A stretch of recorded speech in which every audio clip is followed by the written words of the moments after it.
Hello, here I am, Adriana again, and today I took inspirations from my sessions, which I'd like to share with you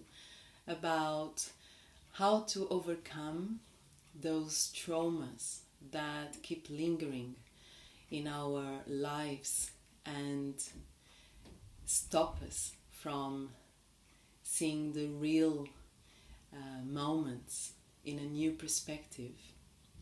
And also that the biggest transformation in this process comes from allowing self-nourishment. So in the first occasion, I notice by the end of this first session that when my client was asking desperately to start behaving in a different way,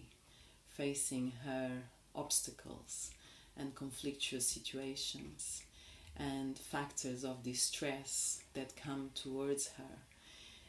that make her go into a pattern of feeling offended, abandoned, and not well loved. We concluded that the first step to give before anything, before even looking at the path for the future, was to acknowledge that suffering, acknowledging the sensations that come in our body when we feel those feelings of abandonment and lack of love, and take care of that part of us that feels that way. So one exercise that I share was about talking to that part of ourselves, and when facing the same kind of situations, before reacting towards another person that we may interpret as the cause of our distress, first and before anything, we must stop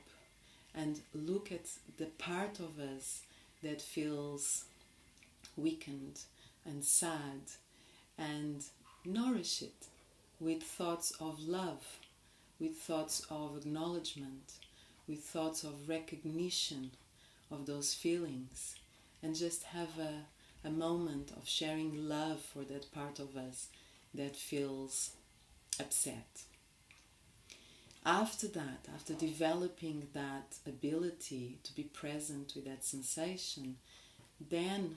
we will be talking from a place of self-love, and we are more likely to find solutions in the next behaviors that we decide to adopt.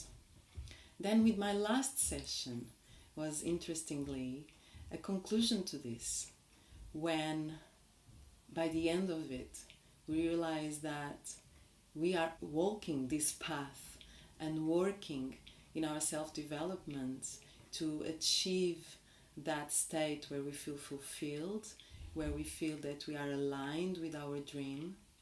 And in order to be able to do that, the most important thing that came was to allow nourishment to come in. So allowing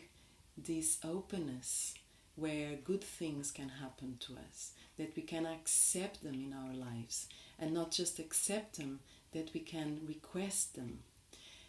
So it's really an interesting way of closing the circle, of talking to that part of us that feels upset, and send our own love to that part of us that is transmitting something as vulnerable as a feeling of distress. And then at the same time being open to receive that love from the world that is around us. So I leave you with this, also because this is part of the work that I do when I am coaching clients and groups of participants in my workshops, when we cover the idea that we must love all parts of ourselves, and also developing this ability to be open for that nourishment to come from elsewhere. I hope to see you very soon, and don't forget to sign up to keep informed about my events and my stories. All the best. Take care.